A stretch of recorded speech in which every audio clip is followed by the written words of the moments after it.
kita punya software gaib. Nah, kalau software gaib itu bagus, insya Allah lainnya itu ngikuti, Mas. Ya kalau kita Muslim, software gaib kita itu kan ada triggernya ya, Mas. Ya kalau kita Muslim tuh ya triggernya ya pertama sholat dulu kan, sholat 5 waktu. Setelah sholat 5 waktu kita sholat yang sunnah dan tidak meninggalkan sholat malam itu. Itu yang men-trigger. Lalu tentu saja kita sedekah, amal jariah, hablum minanas, hablum minallah. Nah, itu software gaibnya, Mas. Tapi dulu saya nggak memahami itu, Mas. Tapi saya pokoknya ngelakoni, pokoknya ya sholat malam nggak tinggal, alhamdulillah waktu itu, terus duha, puasa Senin Kemis. Kalau saya dulu cuma mikirnya ngelakoni gitu loh. Singkat cerita, karena saya dipanggil Om itu, saya akhirnya memberanikan diri untuk mengambil satu keputusan strategik lagi bahwa, wah ini saya ngejar karir, tapi ada yang saya korbankan gitu loh. Sementara kalau karir itu bisa direcover, kalau ini usia anak itu nggak bisa direcover. Masa golden age-nya anak itu harusnya orang tuanya, Mas, yang ini, yang apa, yang mengasuh, yang apa, yang memberikan ilmu, yang mengisi, yang mengisi. Itu cerita yang lain lagi nanti. Orang Amerika datang ke Indonesia, namanya Robert Kiyosaki. Kuadran kanan, kuadran kiri. Di situ saya tergelitik untuk bisa menjadi self-employee, Mas. Pengennya sih langsung, pengennya langsung jadi investor kan, tapi kan modalnya kayak neng tuh. Self-employee saya. Jadi 2005 atau 2006 itu saya keluar dari CK. Tabungan saya itu saya belikan saham di perusahaan tambang, Mas. Di situ saya harus nutupi kerugian perusahaan itu dengan jual rumah, jual mobil, mulai scratch, mulai dari nol lagi. Tapi di situ saya banyak belajar bahwa kita harus bersinergi. Jadi saya mulai berpikir untuk mencari senior partner. Senior partner ini partner yang dalam tanda kutip punya kemampuan finansial lebih dari kita lah di situ. Jadi saya waktu itu sempat punya 14 IUP. Kita beli IUP, kita poles. Setelah itu kita backdoor listing. Kita listing, tapi nggak di Indonesia. Kita listingnya di Australia. Saya mungkin agak bedanya dengan yang lain-lain itu, saya senang menciptakan sesuatu yang teman-teman lain ini, yang di sekitar saya ini biar bisa ikut gitu loh, Mas. Penambangannya untuk semen Bima ini. Ya alhamdulillah kita berjalan 5 tahun di situ. Saya dengan Mas Tanto, banyaklah teman-teman dari UPN waktu itu yang bisa kita berdayakan. Nah, balik lagi, Allah masih menginginkan saya untuk belajar lagi gitu, Mas. Jadi dalam perjalanannya hampir 5 tahun lagi, saya disuruh belajar lagi sama Allah. Le, ilmumu belum cukup, ya. Saya mesti ngerasa ke ilmu bangkrut. Nah, alhamdulillah dari dulu nyeleng itu saya masih punya beberapa aset IUP lah, yang insya Allah sebentar lagi mau jalan, sedang persiapan jalan karena harga batu bara lagi bagus. Ya. Saya juga ada IUP emas di Halmahera, di dekatnya NHM itu. Nah, itu juga sedang kita upayakan untuk jalan gitu, Mas. Jadi ceritanya perjalanan karirnya seperti itulah. Benar. Kalau harus kerja di satu perusahaan yang mapan gitu, dari bawah berkarir gitu, mungkin bukan jiwa saya gitu loh, Mas. Jadi kalau saya bisa mengulang waktu, saya ingin justru gimana caranya supaya bangkrut nggak sampai habis-habisan gitu loh. Trigger bahwa kalau ini kita seriusi aktivitas ini, insya Allah bisa menjadi ladang pahala lah buat kita. Karena saya yakin bahwa kegiatan-kegiatan IKTA ini mendatangkan kemaslahatan untuk orang-orang di sekitar kita, meskipun tidak semua 100% member IKTA ini merasakan, tapi yang di luar IKTA ini justru banyak yang merasakan itu, Mas.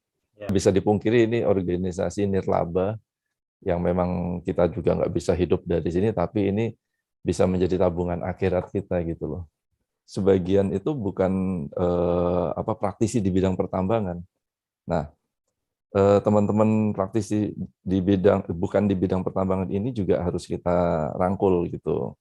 Artinya ilmu mereka ini adalah ilmu entrepreneurship. Jadi bagaimana mereka kuliah di pertambangan, tapi dalam kehidupan sehari-harinya mereka melakukan wirausaha yang bukan di bidang pertambangan. Itu ilmu yang luar biasa menurut saya.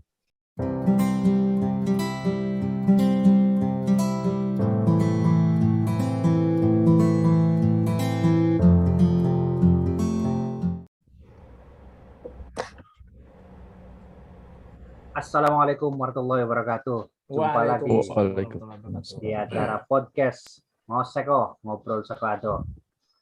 Oke, Viva Tambang. Mantap sekali. Mantap sekali. Terima kasih.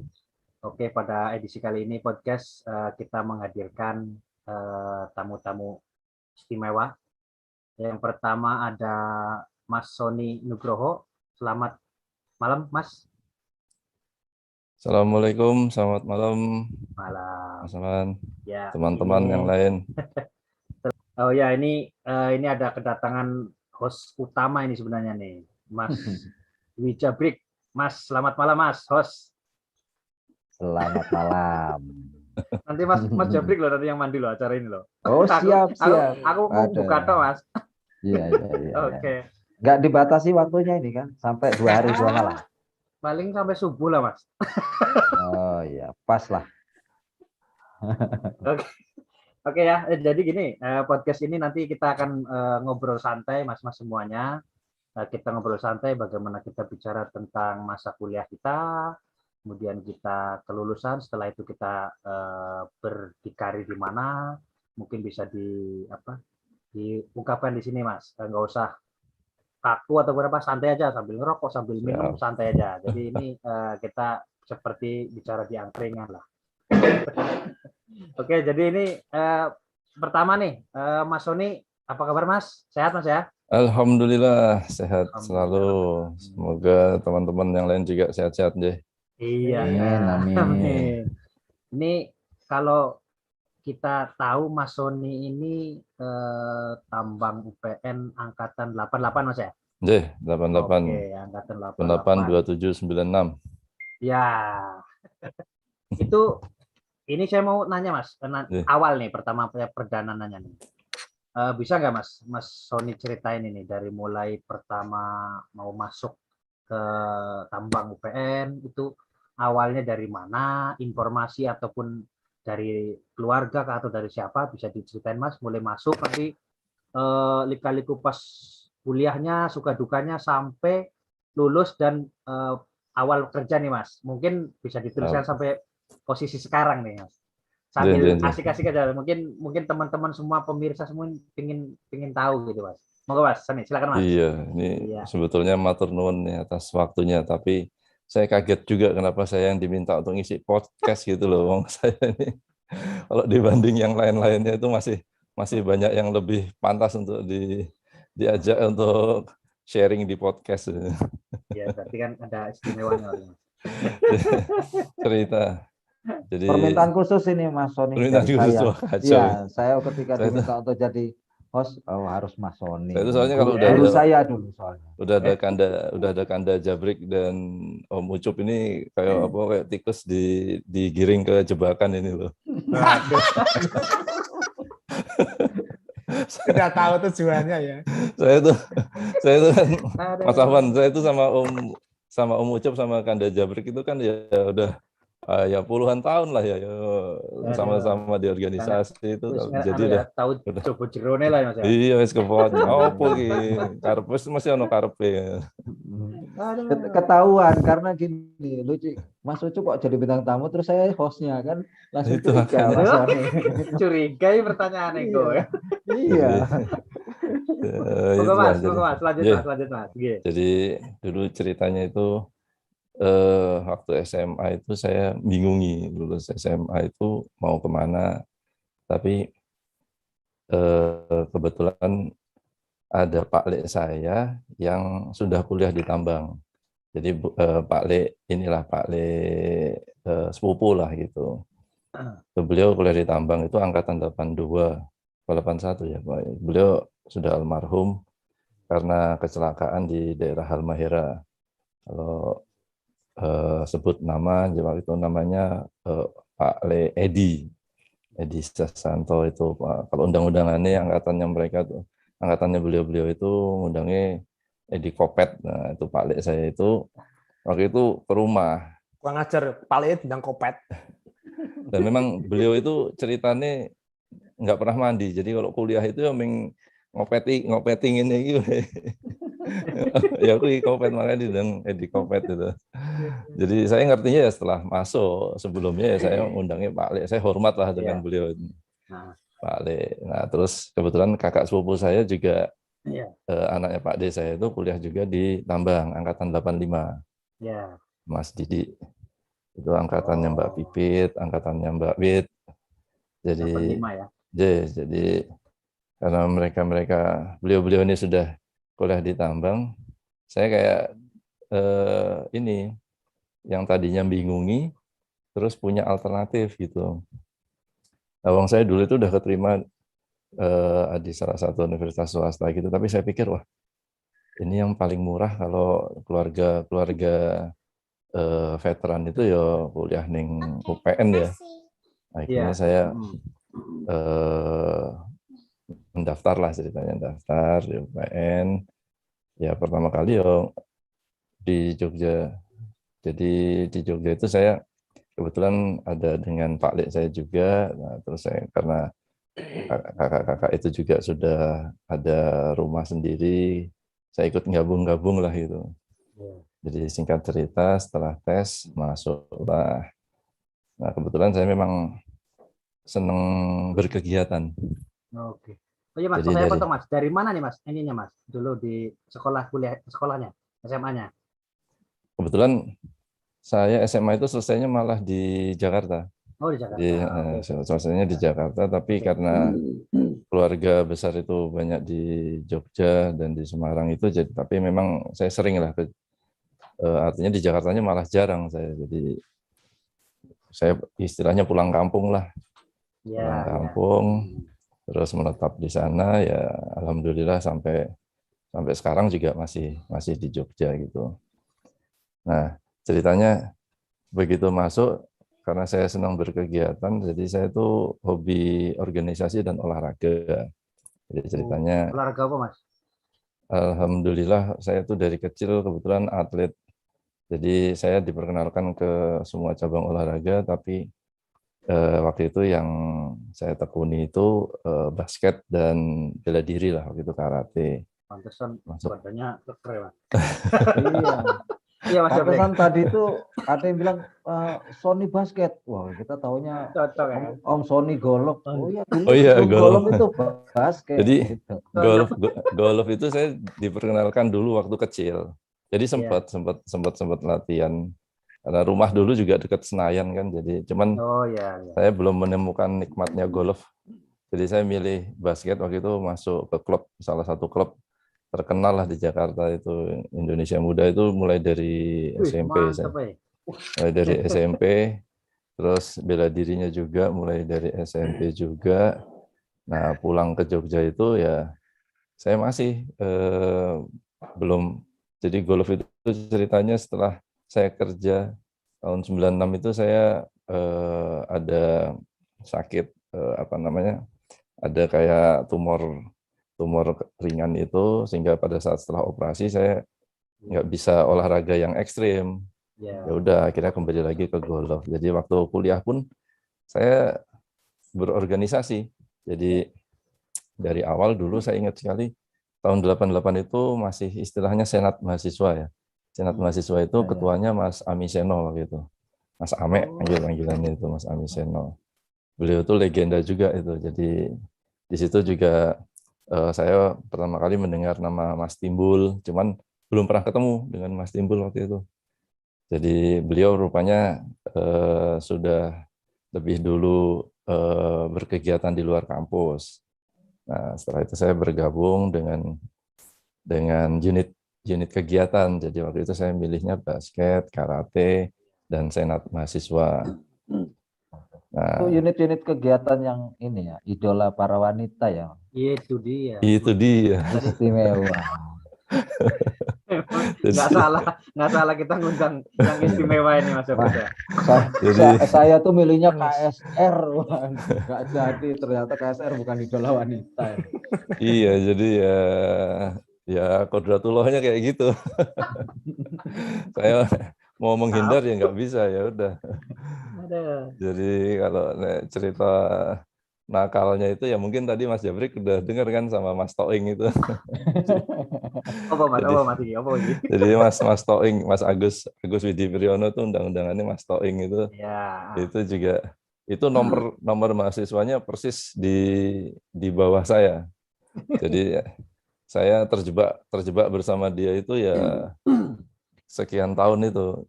Jadi ceritanya kita berkegiatan kemana-mana bareng, cuman saya memang saat itu awal-awal itu Bang Lega baru membentuk Mahameru waktu itu.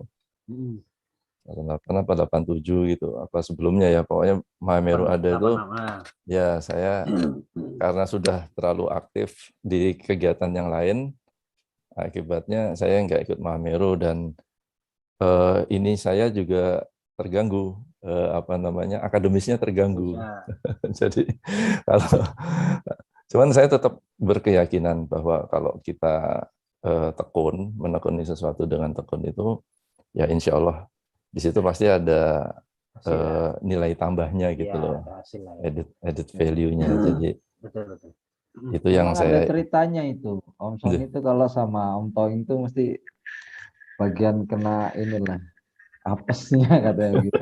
Maka saya pernah dengar ceritanya tuh, Mas Sony ini sempat kerja dulu, jadi kuliahnya ntar dulu ini kayak ngilangin sial dulu katanya gitu ya. Gimana ceritanya itu? Jadi ceritanya itu tahun berapa ya, saya agak lupa, itu antara tahun 91 lah kalau nggak salah itu. 91 itu waktu itu saya ingat itu ada mau pon. Jadi saya waktu itu ikut seleksi Porda. Nah, ikut seleksi Porda akhirnya kebablasan. Jadi sebetulnya bukan kerja Om Jabrik. Jadi karena seleksi Porda itu akhirnya saya memutuskan cuti. Jadi cuti 1 semester, dan setelah cuti itu saya kembali itu saya jadi ketinggalan kan. Jadi saya ketinggalan. Nah, pada saat saya ketinggalan itu baru saya merasa bahwa wah ini ada yang salah nih saya ini. Jadi kalau memang saya dulu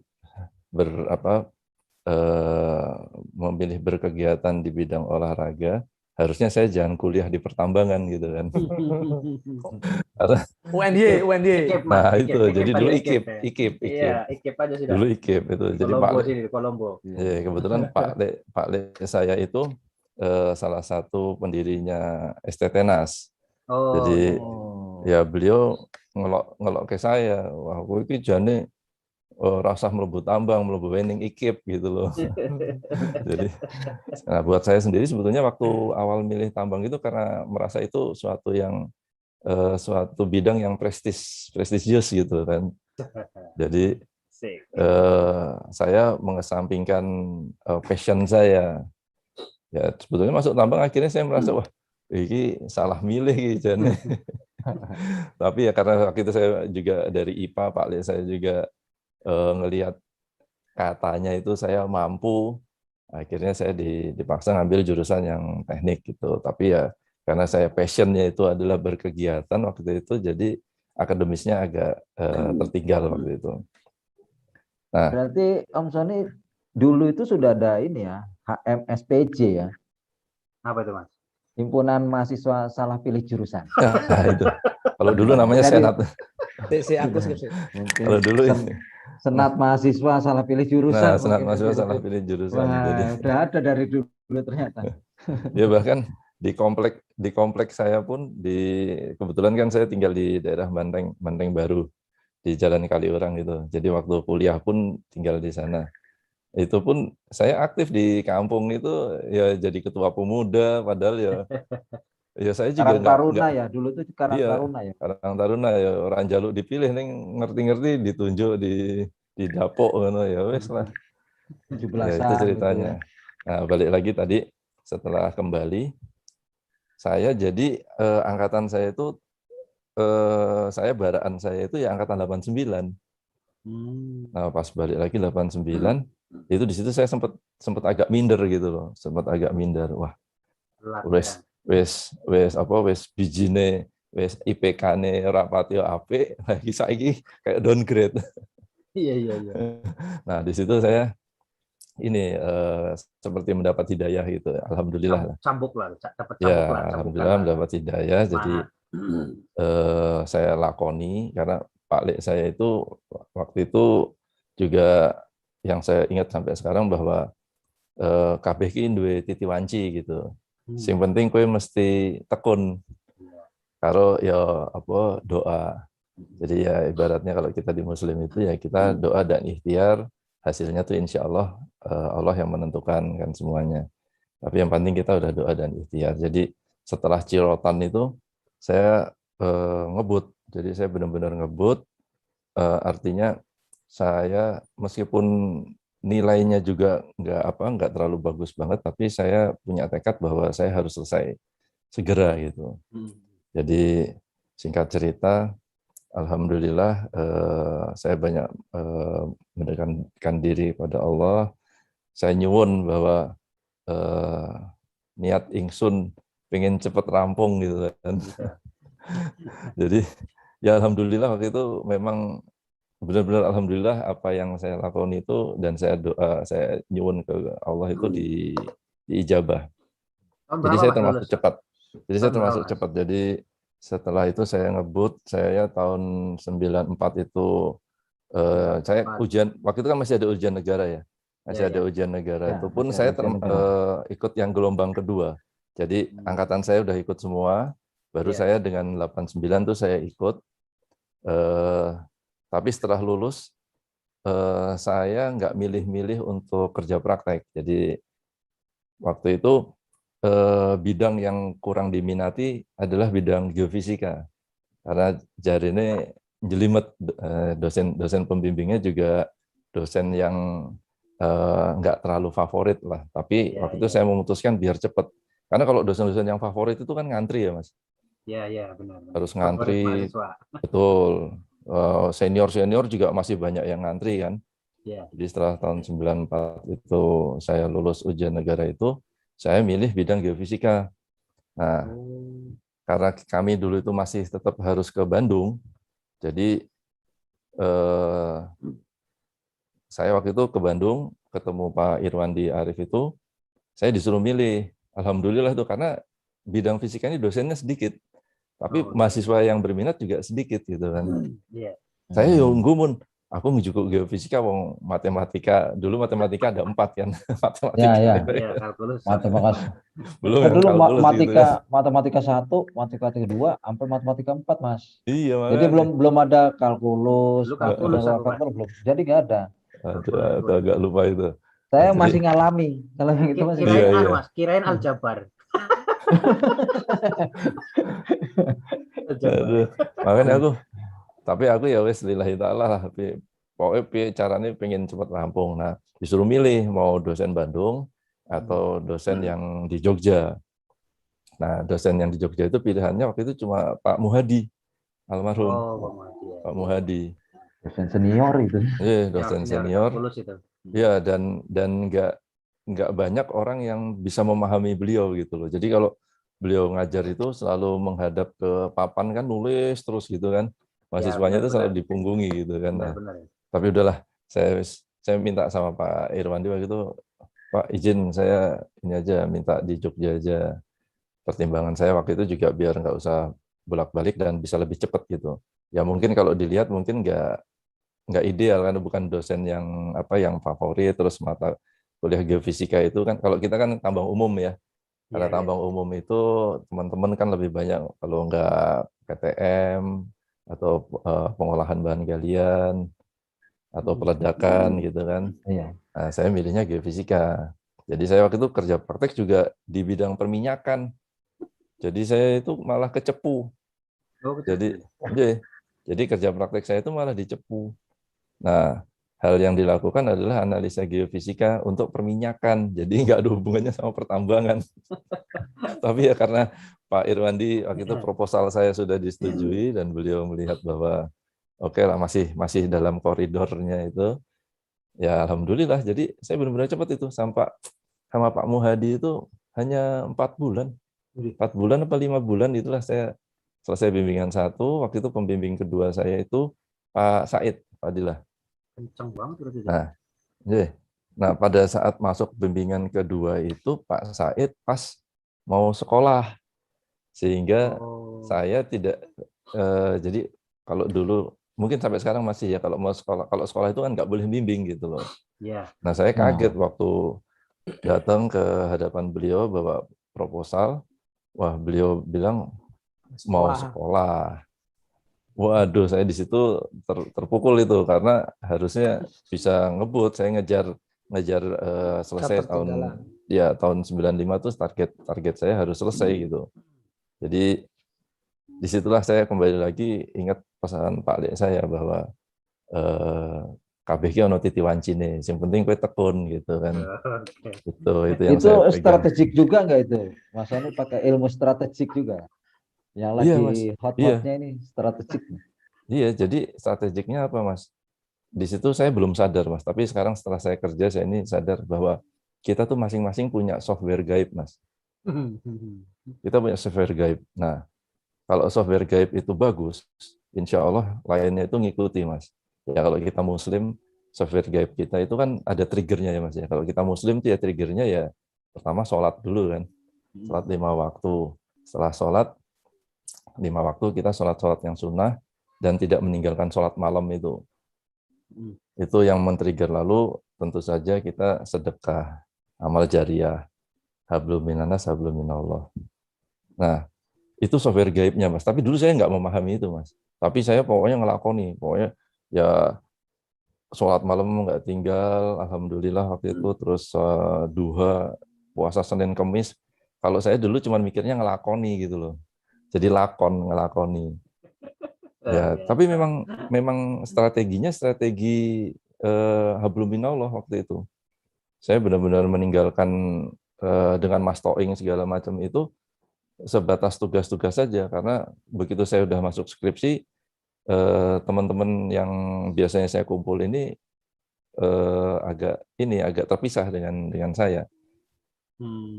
Saya fokus, saya ngejar yang teman-teman yang gelombang pertama, jadi yang memang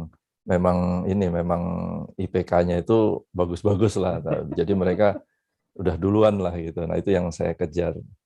Nah, jadi strategi saya waktu itu memang benar-benar hanya mendekatkan diri kepada Allah dan ikhtiar itu aja, Mas.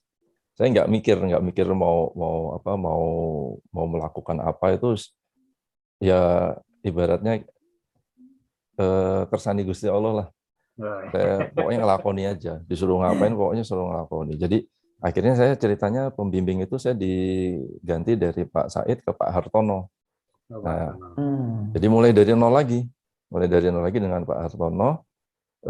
Waktu itu Pak Hartono keras, Pak Hartono sangat keras. Kalau Pak Muhadi itu benar-benar yang penting kita menghadap, diajari sama dia, kita ngerti, ditanya bisa jawab, itu pasti alhamdulillah cepat. Nah, dengan Pak Hartono ini ilmu basic pertambangan saya digali.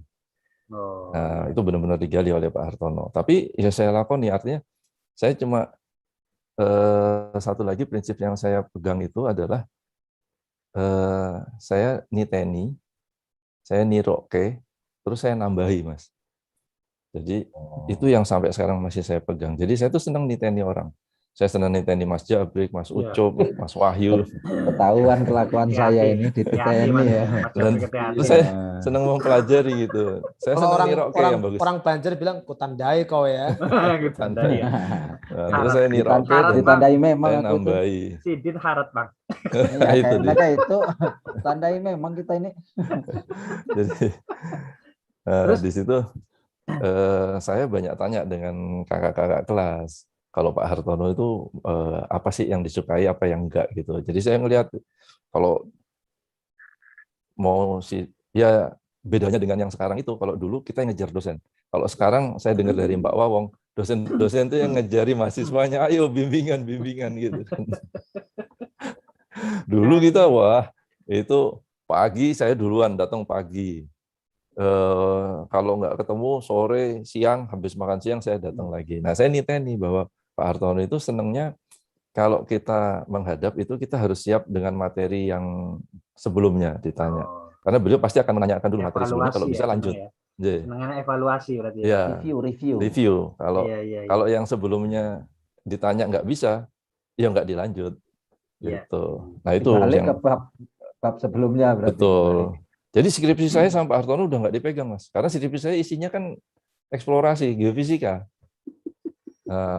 Tambang umumnya itu beliau sudah nggak megang skripsi saya. Jadi beliau memang ya pakai dulu tuh ada buku panduan, ada buku pegangan itu ya. Buku apa ya saya lupa namanya itu, yang buku mineral dan pertambangan itu.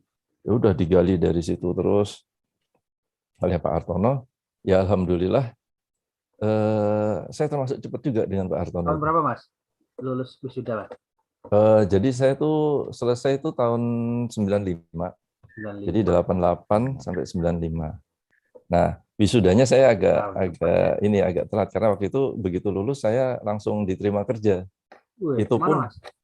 Jadi ini mulai seru nih kerja. Nah, itu. Jadi kembali lagi Mas, saya itu niteni pada saat itu. Kebetulan ada waktu itu saya dengan calon saya yang sekarang jadi istri saya itu, kami satu kompleks. Jadi kita penggo. Jadi masih dulur juga gitu. Ini kayak lagunya siapa itu? Pacarku memang dekat 5 langkah dari rumah. Pacar 5 langkah Itulah. Kira-kira begitu. Jadi saya waktu itu niteni gini Mas. Raja dangdut. Jadi yang saya titeni itu dari kondisi global saat itu ilmu pengetahuan dasar atau ilmu pengetahuan umum itu adalah basic gitu Mas. Nah harus ada tambahannya gitu loh Mas. Tambahannya apa? Yang saya titeni itu bahasa Mas. Bahasa. Jadi saat itu memang yang terkenal masih bahasa kedua dari bahasa ibu kita adalah bahasa Inggris kan Mas. Jadi bahasa Inggris. Nah, kebetulan ibu saya dulu juga guru bahasa Inggris juga. Nah, di situ saya melihat bahwa kalau bahasa Inggris saya canggih, saya pasti punya value yang lain karena IP saya nggak terlalu istimewa gitu loh Mas. Dan saya kembali lagi Pak Lek saya juga itu yang ngelokke. Wes kowe nek bar lulus ora usah milih-milih. Kowe ketompo pertama kali aja mbok tolak gitu. Iya, benar. Nah, jadi ceritanya waktu itu ada perusahaan PMDN. Perusahaan PMDN itu buka lowongan pekerjaan batu bara. Saya belum wisuda waktu itu, jadi saya datang, saya tes. Dan memang ya alhamdulillah waktu itu TOEFL saya cukup tinggi, hampir 600 itu. Jadi setelah diwawancara memang ternyata dilalah ya alhamdulillah qodratullahnya itu mereka mencari orang yang bisa bahasa Inggris untuk dampingi karena mereka lagi merger dengan perusahaan Amerika gitu. Perusahaannya nggak terkenal tapi di Bengkulu. Saya sebut aja namanya dulu PT Bukit Sunur itu. Jadi saya masuk PT Bukit Sunur ya. Itu Mas Oni keterima sebagai engineer apa sebagai penerjemah? Nah, itu Mas. Itu ada ceritanya lagi nanti Mas. Nah, ini yang bikin penasaran. Jadi, ini lah. Ini saya sharing perjalanan hidup ya. Jadi bahwa mungkin nanti buat adik-adik, buat teman-teman yang lain itu bahwa ya insya Allah apapun itu pasti ada hikmahnya gitu loh Mas. Tinggal kita itu bisa mawas diri nggak? Kalau kita mawas diri kita bisa nangkep hidayahnya. Kalau kita nggak mawas diri kita ngersuloh pasti. Nah, saya ingat itu saya bareng sama Mas Hendro Ikhwanto itu yang sekarang GM-nya KPC itu. Ya. Mas Edo ya. Nah, Mas Edo waktu itu kayaknya nggak milih, nggak lanjutkan karena memang beliau passionnya itu ke perusahaan yang mapan, perusahaan-perusahaan yang punya nama lah gitu. Jadi kalau saya enggak, yang penting saya kerja dulu. Jadi angkatan saya waktu itu 3 orang yang diterima, 1 saya, terus Mas Purwanto yang sekarang GM-nya Pongkor itu, Oh, Antam. Ya, ya. Oh, iya, iya. Terus satu lagi almarhum Mas Widoyo. Oh, Widoyo Mas 87 Widoyo. yang yang kemarin almarhum 87, itu. 87. Dia Iya, yang iya. yang sehari setelah Mas Danda itu. Iya, iya, iya, Jadi kemarin. saya itu kemarin Oh, benar-benar setelah Mas Danda nggak ada, sehari kemudian Mas Widoyo nggak ada. Waduh, itu dua orang itu benar-benar sahabat saya itu. Jadi, nah balik lagi tadi kami bertiga diberangkatkanlah ke Bengkulu waktu itu. Jadi ceritanya itu mereka merger dengan perusahaan Amerika namanya Morrison Knudsen waktu itu. Karena mereka, jadi kami benar-benar kayak kalau di sana dijuluki kayak trio kwek-kwek gitu. Karena bertiga kemana-mana bertiga. Nah, Oh, iya. si Morrison Knudsen ini punya orang levelnya waktu itu GM lah, GM-nya untuk mengelola semua itu. Jadi tambangnya itu dikelola oleh Morrison Knudsen. Mereka GM-nya ini GM technical dan production itu asli wong bule ra iso bahasa Indonesia gitu loh Mas. Oh. Nah, kebetulan beliau udah tua, usianya itu udah pada saat itu tahun 95 itu udah 55 tahun. Saya sendiri waktu itu kayaknya masih umur 25-an lah itu. 69 ya, 26. Jadi pada saat ketemu, ngobrol, cocok.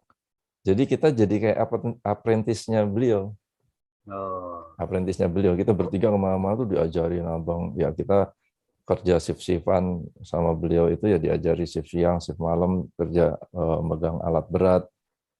Tapi yang paling penting buat saya itu karena kebetulan alhamdulillah saya yang bahasa Inggrisnya lebih baik, jadi saya lebih dekat sama beliau itu untuk diskusi gitu. Jadi ilmu-ilmu pertambangannya itu, dan beliau memang lulusan Colorado School of Mines.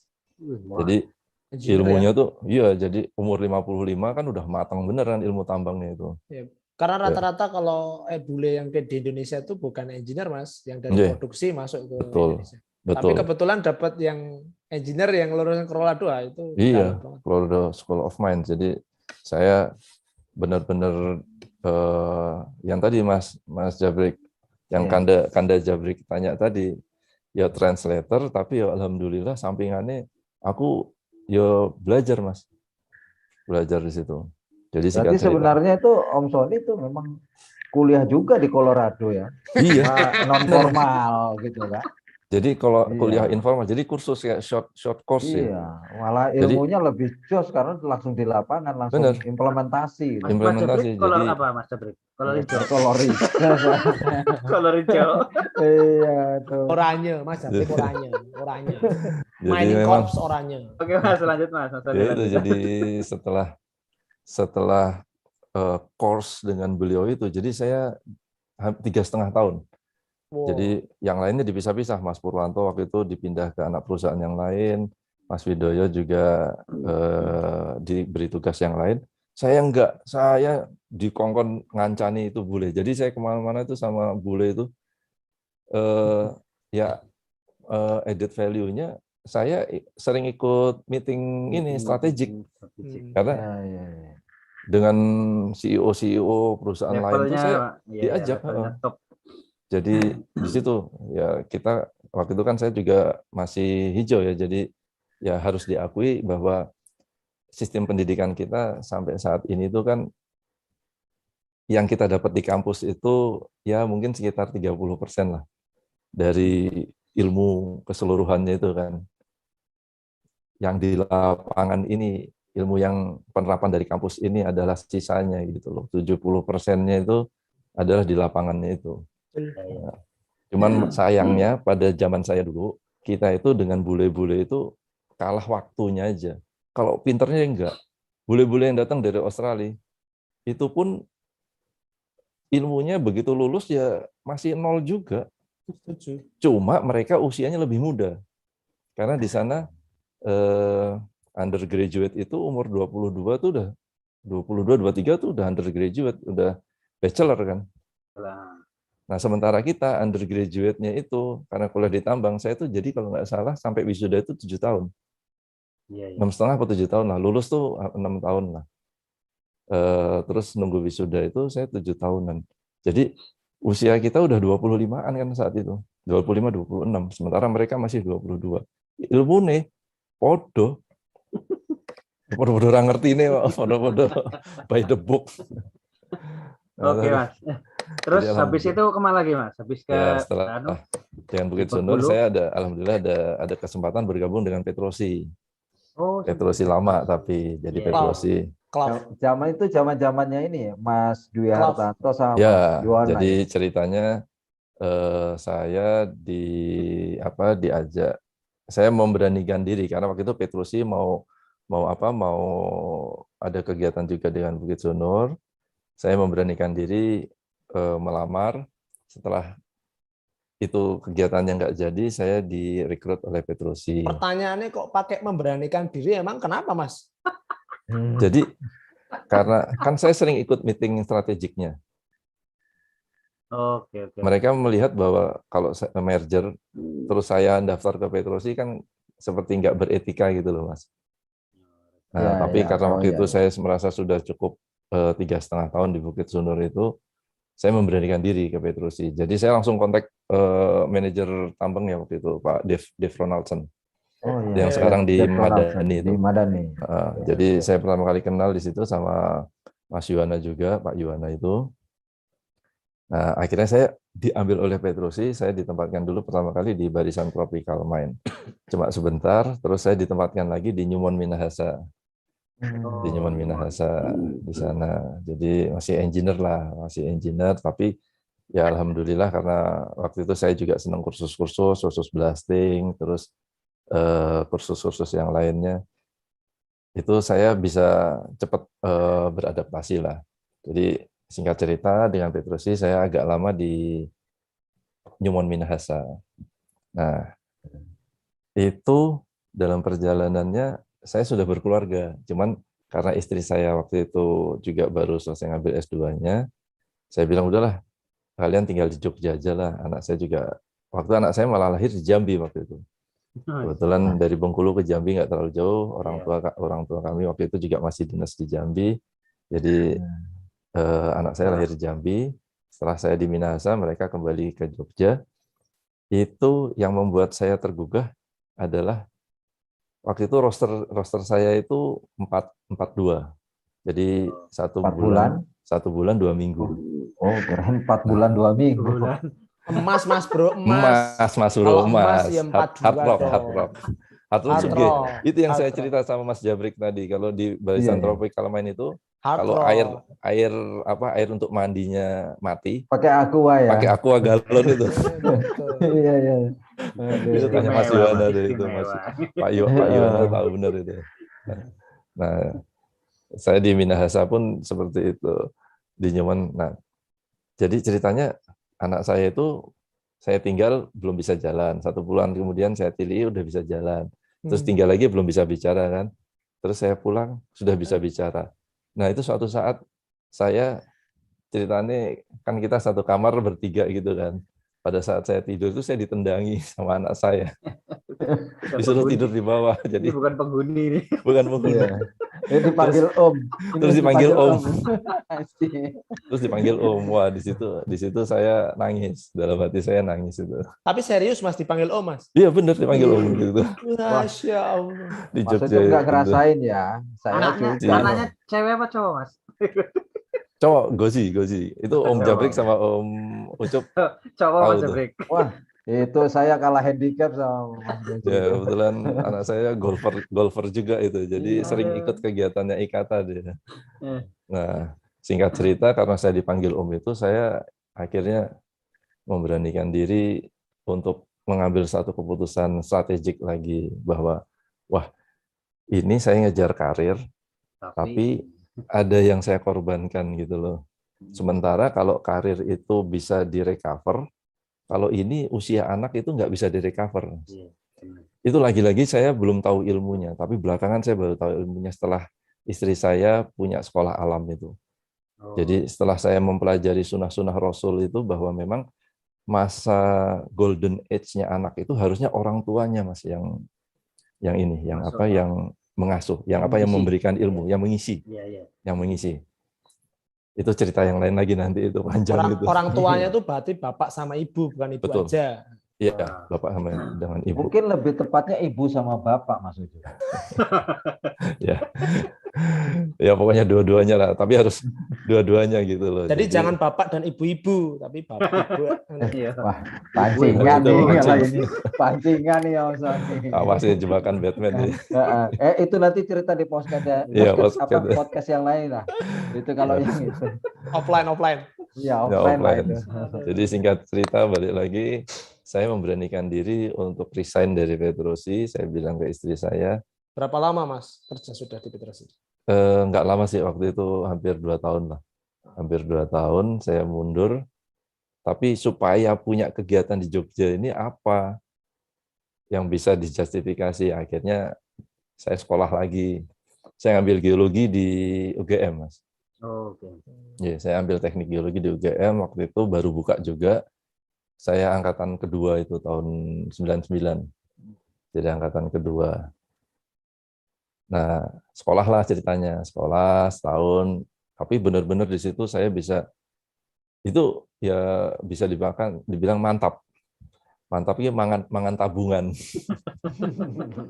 Tabungan ya. Lono istilahnya nih.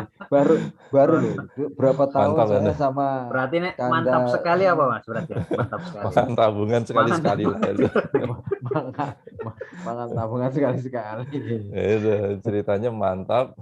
Istri saya yang nyambi-nyambi kerja lah karena dia juga punya S2, dia kerja. Jadi tapi ada yang satu yang tak tertandingi, yang tak tergantikan itu saya bisa melihat pertumbuhan anak, perkembangan anak ini. Jadi mungkin Mas Wahyu itu benar cerita bahwa anaknya itu sudah gandeli, nggak boleh pergi itu ya mungkin itu harus nyari jalan itu bagaimana caranya itu nanti. Tapi insya Allah ada jalannya lah. Kita kalau mau berpasrah dan berikhtiar insya Allah ada jalannya lah itu. Nah ceritanya selesai sekolah, tabungannya wis entek kan. Saya mikir nyambut gawe meneh iki. Akhirnya saya daftar, waktu itu daftar keterima di Dharma Henwa. Waktu itu masih Henry Walker, HWE, masih Henry Walker Erltin. Iya.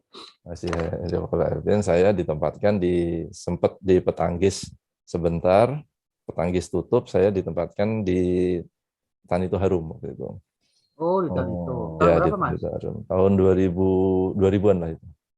Jadi saya 99 sekolah, 2000 selesai, terus 2000 sampai 2001 itu saya di Tani Harum itu dengan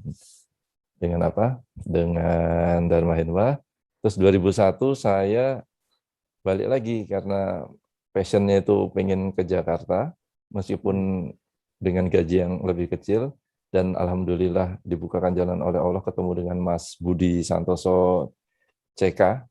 Ya, akhirnya 2001 saya pindah ke CK.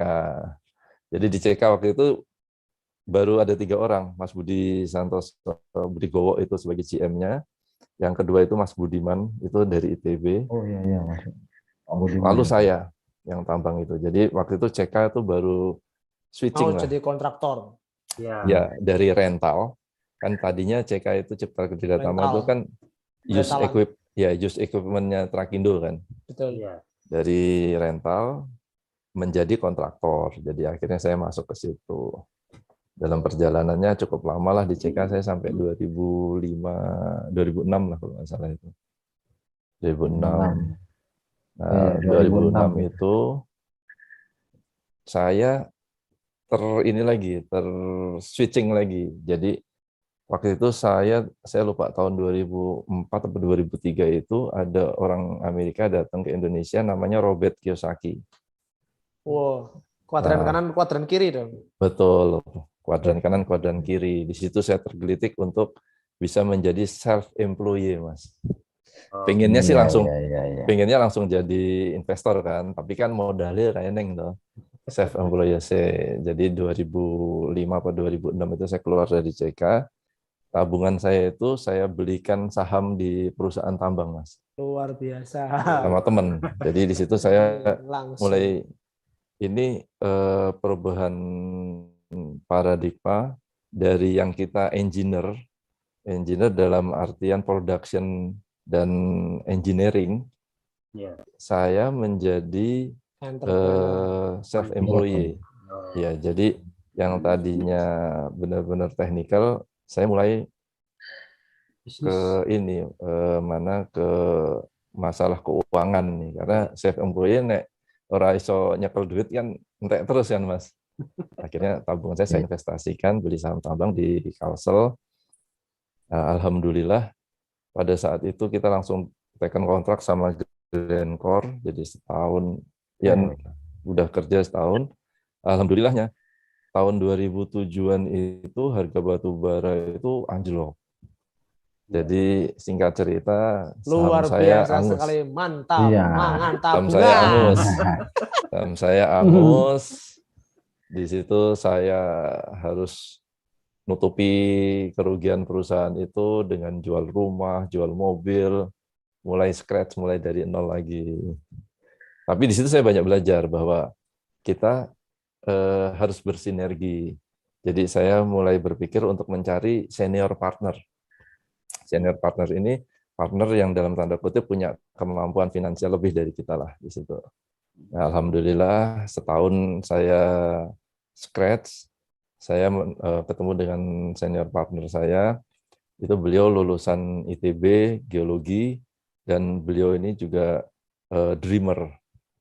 Jadi waktu itu ceritanya setelah bom Bali, beliau membeli satu perusahaan underground yang dari Australia ke Indonesia, itu namanya Tunnel Mining. Tunnel Mining Indonesia. Ya. Jadi beliau beli, saya nunut. Saya jadi apprentice-nya beliau, kita kelola. Nah, waktu itu dapat pekerjaan di Bontang satu lagi di ini Mas, di Antam Pongkor. Jadi di situ saya belajar alat-alat underground untuk skala yang nggak bisa seperti Freeport, jadi skalanya yang kecil ya, jadi alatnya lebih kecil-kecil gitu.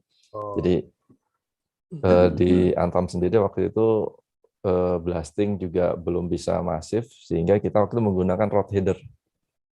Nah, ini ilmu yang saya nggak dapatkan lagi di kuliahan, saya sekolah lagi di sini.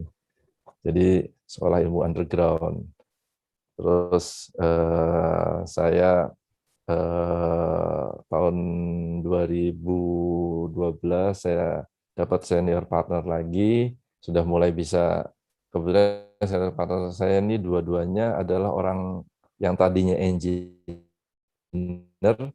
dia switching menjadi investor. Sehingga apa yang tadinya kita main fisikal, kita nambang, nutui gitu, saya berubah jadi main saham. Jadi saya waktu itu sempat punya 14 IUP, kita beli IUP, kita poles, setelah itu kita backdoor listing, tapi nggak di Indonesia, kita listingnya di Australia, di ASX. Australian Berarti Stock. itu nambang paper ya sebenarnya. Betul, ya. nambang paper. Ya itu, switching lagi. Jadi ilmu yang kita belum dapat di kuliahan, di kuliah kita diajari ilmu nambangnya kan. Iya, Nambang fisiknya. Bagaimana gitu. Nah, ini saya dapat lagi ilmu nambang papernya. Jadi berhasil, di situ, Mas? Alhamdulillah. Jadi saya waktu itu ada tambang emas di Tapak Tuan di Aceh Selatan itu. Kita backdoor listing di Australia, itu juga booming. Terus saya ada tambang nikel waktu itu, kita bawa backdoor listing juga di Australia, itu booming. Ya alhamdulillah sih waktu itu lumayan, ya alhamdulillah lah ada bisa buat celengan itu. Nah setelah itu saya membuat perusahaan kontraktor Mas. Jadi saya mungkin agak bedanya dengan yang lain-lain itu, saya senang menciptakan sesuatu yang teman-teman lain ini, yang di sekitar saya ini biar bisa ikut gitu loh Mas. Jadi saya membuat perusahaan kontraktor, waktu itu kita dapat pekerjaan di Sinarmas Group, itu di Muara Teweh waktu itu. Kita sebagai kontraktornya, kalau nggak salah IUP-nya Trisula Kencana Sakti. Kalau nggak salah. Jadi perusahaan saya itu namanya Trinity Mine Resources. Kita kerja di sana, saya dapat pembiayaan dari Bank Sinarmas. Nah, kodratullahnya lagi kerja setahun, hampir 2 tahun, batubara turun lagi, Mas. Jadi yang di sana karena jauh kan, jadi Iya. nggak ekonomis, ditutup. Itu Akhirnya saya tahun-tahun 2014 2015 ya berarti ya. enggak, itu Nah, sih yang malah pas jatuh 2013-an itu, Mas. 13-an ya. 13 Ya awal-awal 2000 batubara ya, mulai masih ini kan. saya ingat soalnya Oke. waktu itu saya tahun 2012 lah. Karena saya menghadap ke direkturnya Golden Energy Mines itu waktu itu Pak Fuganto Wijaya. Saya bilang ke beliau, Pak, ini kan bukan salah saya. Alat saya dapat pembiayaan dari Bank Sinarmas. Nah, tambang Bapak tutup, gimana saya bisa membayar dengan Bank Sinarmas itu loh. Nah, alhamdulillah karena kita secara chemistry itu nyambung, Pak Fuganto bilang, ya udah Pak Sony kalau gitu TMR-nya kita take over, tapi Pak Sony-nya harus ikut kita gitu. Ada syaratnya ya. Karena harus ada yang jalankan kan. Iya, Ya itu iya, iya. ceritanya akhirnya saya ke grupnya Sinarmas. Itu Cukup masuk lama di situ. strategi juga itu berarti strateginya Ya, Mas Sony dong berarti. ya. Jadi Itu Biar nggak cuma biar itu dipakai juga dong. itu namanya rumus kimianya Gusti Allah, Mas. ya itu. Iya Jadi itu. software gaibnya itu, Software Mas. gaib. Software gaibnya itu. Itu dia. Software Strategik gaibnya itu. memang itu. Jadi Alat boleh diambil tapi gue ngikut. Gue yang saya nggak, jalanin. aku terus terang waktu itu tidak menawarkan diri, Anda. Oh, Tapi iya. Pak Fuganto ini yang minta. Di situ saya belajar lagi Pak Fuganto. Yang namanya Fuganto Wijaya ini putune salah satu orang terkaya di Indonesia gitu Eka kan. Cipta ya. Tapi beliau itu benar-benar humble gitu. Wah, saya Iya. pikir wah, ini boleh nih. Saya belajar lagi. Usia masih muda waktu itu. Fuganto masih 35-an lah. Sementara saya udah waktu itu udah 40, udah hampir udah 45 apa. Tapi kita belajar lagi. Saya senang belajar dengan Pak Fuganto ini. Kita di situ saya masuk, setelah saya itu ada Bu Retno Nartani itu mulai Iya. gabung. Terus dalam perjalanannya lagi beberapa site kita buka. Nah, lalu saya ditawari lagi oleh senior partner saya, teman-teman dari ITB waktu itu bilang mau nggak ini ada kita mau masuk ke industri semen. Jadi akhirnya wah boleh juga nih semen, saya bilang. Saya nanya berapa saya harus chip in. Wah nggak banyak lah, kalau mau yuk kita bareng-bareng. Akhirnya saya resign dari Sinarmas. Oh, resign. Ya, saya resign dari Sinarmas. Saya ikut senior partner saya ini chip in untuk bikin satu anak perusahaan yang berafiliasi dengan pabrik semen di Aji Barang itu, Semen Bima. Iya, iya. Semen Oh, Bima. Jadi iya, kita yang bertindak sebagai main kontraktornya. Nah, dalam perjalanannya saya harus belajar lagi Bentar. bahwa Berarti kontraktornya Trinity itu atau lain lagi, Mas? enggak, lain lagi. Kita bikin anak perusahaan baru lagi. Yang Trinity tetap di Sinarmas. Jadi kita bikin lagi kerja dengan kebetulan di Semen Bima itu partner kita yang sebelahnya itu adalah Antoni Salim. Ya. Antoni Salim, kita partner saya ini dengan saya di grup Panacea-nya, Panacea Indo Resources. Sama-sama TBK nih kita. Sama-sama perusahaan TBK. Akhirnya kita merger, kita bikin satu anak perusahaan untuk mengelola penambangannya untuk Semen Bima ini. Ya alhamdulillah kita berjalan 5 tahun di situ. Saya dengan Mas Tanto, banyaklah teman-teman dari UPN waktu itu yang bisa kita berdayakan. Nah balik lagi Allah masih menginginkan saya untuk belajar lagi gitu Mas. Jadi dalam perjalanannya hampir 5 tahun lagi, saya disuruh belajar lagi sama Allah. Le, ilmumu belum cukup ya. Saya mesti ngerasa ke ilmu bangkrut. Nah, kan. Ini dia. Ceritanya semua dari kalau Allah sampean, kembali ke Allah ya. Nah, itu makanya mungkin kalau podcast ini ngundang yang sukses-sukses itu kan mungkin sedikit yang merasakan bangkrut gitu loh. Jadi saya tahun 2018 ceritanya gini, begitu pabrik semen itu jadi, Bu Agus besar sekali. tahun 2016 itu tidak ada pembangunan infrastruktur di Indonesia. Sehingga apa? 2018. Kapasitas terpasang ini tidak terserap, Mas. 2016. Jadi Jokowi waktu itu baru ngundang investor Cina untuk infrastruktur itu mulai 2017-18 lah. Itu pembangunan mulai masif itu. Tapi sebelumnya itu nggak ada, Mas. Ya. Karena saya waktu itu punya IUP juga di Palu, Batu ya, Batu Palu itu. Tapi teman saya yang mengelola itu jualan ke Balikpapan aja kita ngemis-ngemis gitu. Karena saking banyaknya material dari Palu yang ada di Balikpapan itu kan. Nah, balik lagi cerita tadi itu, pada saat tidak ada pemasaran itu kan nombok nih. Kita di bridging oleh grup Salim. 1 bulan itu 20 miliar gitu. Karena kapasitas terpasang semen itu kayak hotel kan. Jadi begitu terpasang, dipakai nggak dipakai, itu ada cost-nya. Nah, itu sebulan itu 20 miliar kan. Kita di bridging. 2017-18 itu mulai muter lagi. Tapi semen Cina mulai masuk, Mas. Nah, salah satunya brand Kons itu. Harganya dia bisa di bawah. Kalau semen itu kan industri yang marginnya nggak terlalu besar. Dan cost terbesar itu adalah logistik. Jadi itu sebabnya pabrik semen di Jawa nggak mungkin dia jualan ke Papua gitu. Mas. Pasti kalah logistiknya. Ya. Kecuali dia jual klinker. Kalau dia jual klinker itu masih setengah jadi. Nah itu masih memungkinkan. Tapi kalau udah semen jadi itu pasti logistiknya mahal. Nah, makanya harga di Papua itu kan harga semen dulu tuh sampai 4 juta. berapa? 4 juta. Sekarang 4 juta. Sekarang 2 juta. Satu sak yang 20 kilo itu 2,5. Kalau di Kabupaten Bintang itu bisa 4 juta satu sak. Ya, itu dia. Mahal bener itu. Betul. Makanya sekarang karena itu kons logistiknya tadi itu ya, betul. Mas Sony ya. Ya. Nah, berarti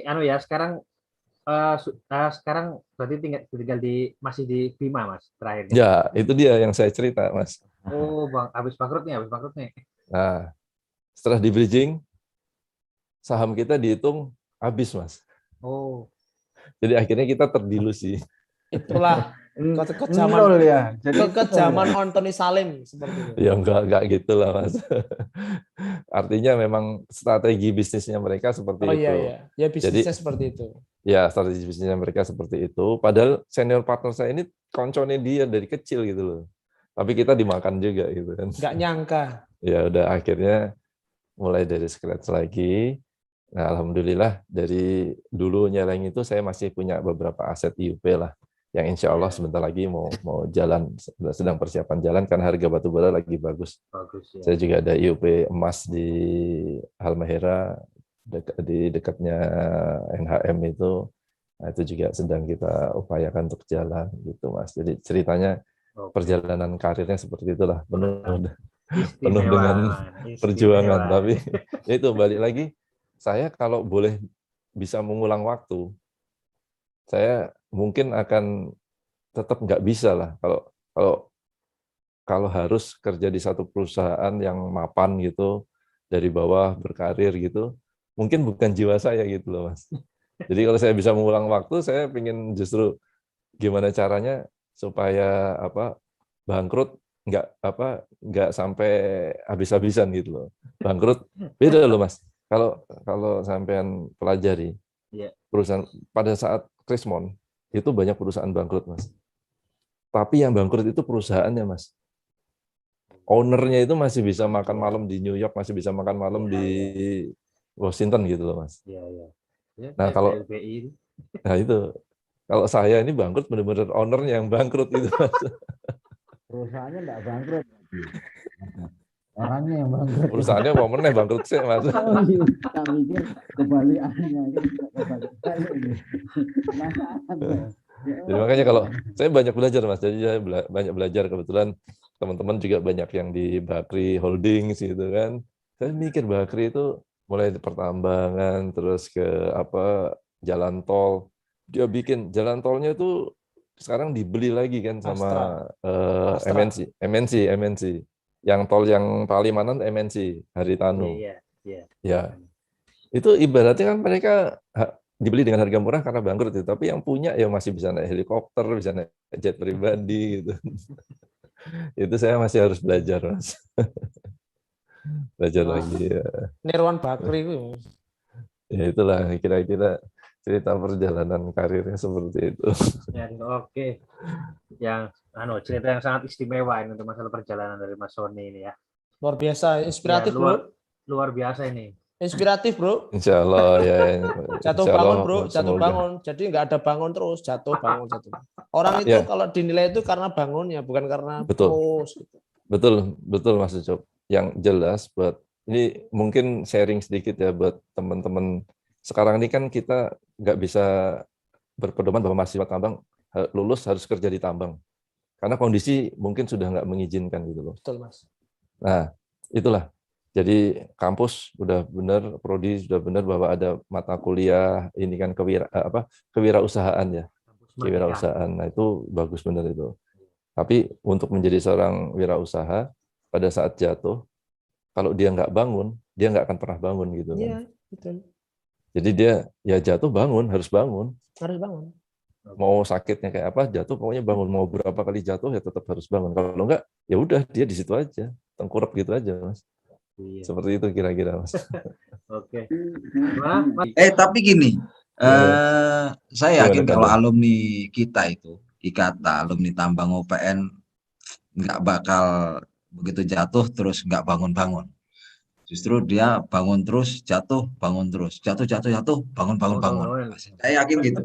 Gitu ya. Itu warisan dari senior-senior kita kok. Iya, betul. Kita tahunya IKATA ini kan pas zaman-zaman dulu sebenarnya sudah terdengar ya. Cuma ya akhirnya kita bisa bergabung di zaman-zamannya Bang Ega jadi sekjen. Sekjen. Nah, ya. Nah, Sekjen. disitulah mulai akrab dengan Mas Sony. Saya penasaran ceritanya Mas Sony akhirnya jadi ikut berpartisipasi lah untuk di IKATA ini gimana sih cerita awalnya itu? Apa kayak ceritanya Bang Ega waktu ngajak almarhum Mas Danda atau gimana ya? Aku. Gimana Mas? Aku. Iya. Aku tuh dulu waktu setelah lulus keliling, jadi nggak sempet serawung lah sama teman-teman IKATA gitu kan. Itu yang saya bilang sok-sokan tadi tuh. Nah, Betul, itu Bang. dia. Kalau Itu. idola wanita itu tadi loh. Ini karepe Gusti Allah, Bang. Itu udah ditakdirkan seperti itu, Bang. Nah, Atur. kebetulannya lagi bahwa setelah Mas Pri menjadi ketua, Bang Ega waktu itu sekjennya kan itu ya. Itu kebetulan IKATA mau mengadakan turnamen golf. Jadi ada kegiatan golf yang gantian semua perhapi. Jadi ada komunitas namanya Indonesia Mining Golf. Itu Mas Tino waktu itu yang mendirikan sama Mas Bambang kita tuh Bambang Yudo ya, bukan? Bambang Priambodo. Enggak, bukan. Bambang Priambodo. Priambodo. Sekjen Perhapi waktu itu. Nah, oh karena iya. 83 ya, Mas Bambang itu ya? Ya, Bambang Priambodo. Jadi itu ada komunitas itu. Kebetulan saya waktu itu kan memang punya network kuat di lingkungan golf lah. Jadi bisa dapat diskon lapangan, bisa dipermudah dapat fasilitas lebih. Nah, saya waktu itu menawarkan ke Mas Pri. Jadi, oh wis lah. Ya wis aku diwangi kata Mas Pri gitu kan. Ya wis tak urusi. Waktu itu pertama 2 kali event itu belum sama Om Jabrik itu. Sama Om Jabrik itu setelah sama Mas Joko. Batam ya, kita. Ya, pertama di Yang Batam. pertama kali Batam ya. Tapi sebelumnya itu ada 3 event yang IKATA menjadi hostnya lah. Nah, alhamdulillah waktu itu aku ngewangi Mas Pri. Ya awalnya sih karena seneng aja kan, seneng bisa kenalan sama, ya bisa satu wadah dengan senior pertambangan dari dari yang ada di Perhapi lah waktu itu. Jadi akhirnya mulai ketarik di situ. Terus nggak lama terus Mas Joko ada Munas lagi di Jogja itu. Saya ingat sekali waktu itu Mas Joko sama Bang, ya pokoknya 86 itu pakai baju apa Lombok Abang gitu ya, ya Bang ya. Oh iya iya iya itu Pakai Munas baju 2000 berapa tuh? Munas Munas 2017 kalau nggak salah itu ya. 2017 ya. Iya iya Jadi iya. saya waktu itu juga perusahaan saya itu kami waktu itu sempat jadi sponsor utamanya untuk kegiatan golfnya juga waktu itu. Ya, sebetulnya kenapa golf gitu ya? Karena saya membuktikan waktu dari zamannya Mas Pri itu, saya membuktikan event yang bisa kita awalnya mengeluarkan dana, tapi setelah itu kita mendapatkan dana dan lebih bisa untuk uang kas. Itu salah satunya golf yang paling cepat gitu loh.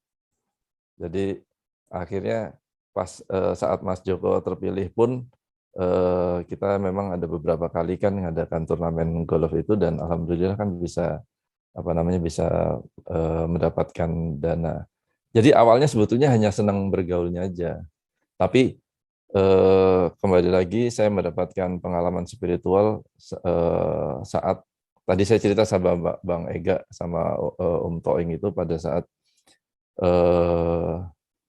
Mas Suryo nggak ada itu. Di situ saya melihat bahwa yang menghantarkan Mas Suryo dan merawat Mas Suryo sampai ke liang lahat itu kok banyak benar dan itu orang-orang IKATA, lebih banyak orang-orang IKATA. Terbukti lagi kemarin setelah Mas Danda nggak ada itu juga orang-orang IKATA. Jadi waktu Mas Suryo nggak ada itu, saya sempat ngobrol sama Om Danda. Om, sesuk nek awake dhewe ra eneng ki ono sing ngurusi. Sapa sing ngurusi? Om Danda ngurusi aku ya gitu. Jadi intinya bahwa dari yang tadinya hanya seneng aja guyup-guyup gitu, serawung, menjadi suatu trigger bahwa kalau ini kita seriusi aktivitas ini, insya Allah bisa menjadi ladang pahala lah buat kita. Karena saya yakin bahwa kegiatan-kegiatan IKATA ini mendatangkan kemaslahatan untuk orang-orang di sekitar kita, meskipun tidak semua 100% member IKATA ini merasakan, tapi yang di luar IKATA ini justru banyak yang merasakan itu, Mas. Ya. Nah, disitulah saya kembali mengalami pergeseran paradigma tentang berorganisasi itu. Jadi akhirnya ya saya sempat bilang sama Bang Ega, Bang, ini memang ya nggak bisa dipungkiri ini organisasi nirlaba yang memang kita juga nggak bisa hidup dari sini, tapi ini bisa menjadi tabungan akhirat kita gitu loh. Itu pengalaman spiritual saya di situ ya dengan organisasi IKATA ini. Tumben ini obat dan sadar. Ya karena habis ketemu Om Toing itu, jadi gue sadar Bang. Ini kalau haji-haji berkumpul begitu Bang Igai. Lain ceritanya. Iya. Dulu intinya sih kalau Mas Sony itu saya sama Mas Pri itu berpikir ajas manfaat karena dia hebat di golf. Saya tuh ngomong siapa ya panitia golf Mas? Kiai sih jago golf ya wis ajas manfaat. Ajas manfaat karena mesti dapat privilege privilege lah karena udah biasa golf kan. Lah iya anaknya golf apa semua golf saya pikir siapa lagi ya gitu kan. Kalau saya kan dulu praktis aja. Siapa yang jago ini? Ya udah itu aja. Siapa yang jago ini? Ya udah itu aja gitu. Ini istimewanya Bang Ega Mas Afwan. Dia tuh main tunjuk-tunjuk. Gitu. Jadi kita harus siap kalau udah ditunjuk-tunjuk sama Bang Ega ini. Kalau itu pemaksaan itu. Saya memang maksa dia ikut dia udah nggak mau sama saya tahu banget. Wis lah bang aku iki wae ora pokoke bantu. Iya. Tadi saya belum mendengar ya Mas Sony nih. Mas Sony gimana Mas? IKATA ke depan nih Mas. Ini kira-kira bagaimana nih? Jadi gambaran Mas Ucup ini realistis untuk kondisi saat ini. Mungkin Mas Sony ada apa yang bisa disampaikan untuk IKATA ke depan Mas? Silakan Mas. Ya kalau IKATA sendiri itu ada pengurusnya, ada anggotanya.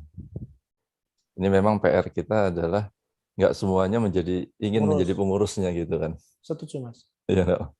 Nah sekarang kembali lagi kita mungkin kalau saya pribadi gitu kan, alhamdulillah saya mendapatkan benefit non materi berupa apa namanya kayak pencerahan selama beraktivitas di situ.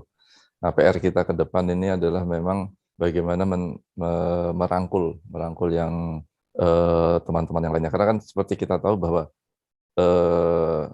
member IKATA ini terdiri kalau mau dibagi itu kan mungkin bisa dibilang ada yang praktisi, terus ada yang akademisi, lalu ada yang bekerja di bidang regulatornya. Dan di luar aja. Nah, praktisi sendiri ini juga, ya praktisi ini juga ada yang praktisi bidang pertambangan, ada praktisi yang di luar bidang pertambangan kan. Iya. Nah, saya kebetulan setahun terakhir ini itu justru lebih banyak berkomunikasi dengan praktisi-praktisi itu yang di luar bidang pertambangan, Mas. Jadi kalau mungkin kita nggak aware ya, tapi di luar WA grup IKATA itu ada lagi WA grup Nurul Ilmi. Itu isinya ya member-member IKATA juga gitu, tapi mereka sebagian itu bukan praktisi di bidang pertambangan. Nah, teman-teman praktisi bukan di bidang pertambangan ini juga harus kita rangkul gitu. Artinya ilmu mereka ini adalah ilmu entrepreneurship. Jadi bagaimana mereka kuliah di pertambangan, tapi dalam kehidupan sehari-harinya mereka melakukan wirausaha yang bukan di bidang pertambangan. Itu ilmu yang luar biasa menurut saya. Dan itu yang harus kita sharingkan ke adik-adik kelas kita ini, ke para anggota IKATA yang lainnya. Jadi sebagai contoh saya kemarin beberapa tahun yang lalu itu kebetulan karena istri saya di bidang pendidikan, jadi ada satu angkatan 90 apa 91 ya, Diena Sarifah itu. Diena Sarifah itu. Mbak Diena ini tadinya kerja di KPC, suaminya juga kerja di KPC, tapi dia memutuskan resign dari KPC itu karena passionnya itu di bidang pendidikan, karena anak-anaknya. Nah, pendidikannya itu pendidikan yang bukan pendidikan berkurikulum justru, tapi pendidikan yang mengelaborasi antara passion sama hobi. Seperti itu. Nah, itu yang perlu kita rangkul juga gitu untuk bisa supaya ikut menghidupkan IKATA ini. Nah, kembali lagi tadi bahwa kalau kita memang mau mengadakan aktivitas-aktivitas yang lainnya itu, menurut saya ya kita harus mempunyai wawasan yang sama dulu gitu, atau mempunyai visi yang sama dulu. Benar, satu visi dulu. Memang kembali lagi bahwa dalam satu keluarga ini kan mungkin ya namanya keluarga pasti ada perbedaan lah seperti itu. Nah, kita memerlukan satu sosok yang memang bisa memahami bahwa dari perbedaan-perbedaan ini, namun kalau visinya sama, itu kan sudut pandangnya aja kan beda karena satu ngelihat dari kanan, satu ngelihat dari kiri, tapi goalnya nih sama gitu loh. Nah, mungkin itu yang perlu kita gali gitu. Kira-kira seperti itu sih kalau pandangan saya. Oke, tak terasa ini Mas Jabrik, tak terasa ini waktunya hampir 2 jam ini. Iya, tapi belum nggak keluar. Kira-kira calonnya siapa sih ada? Itu sebelah itu baju oranye.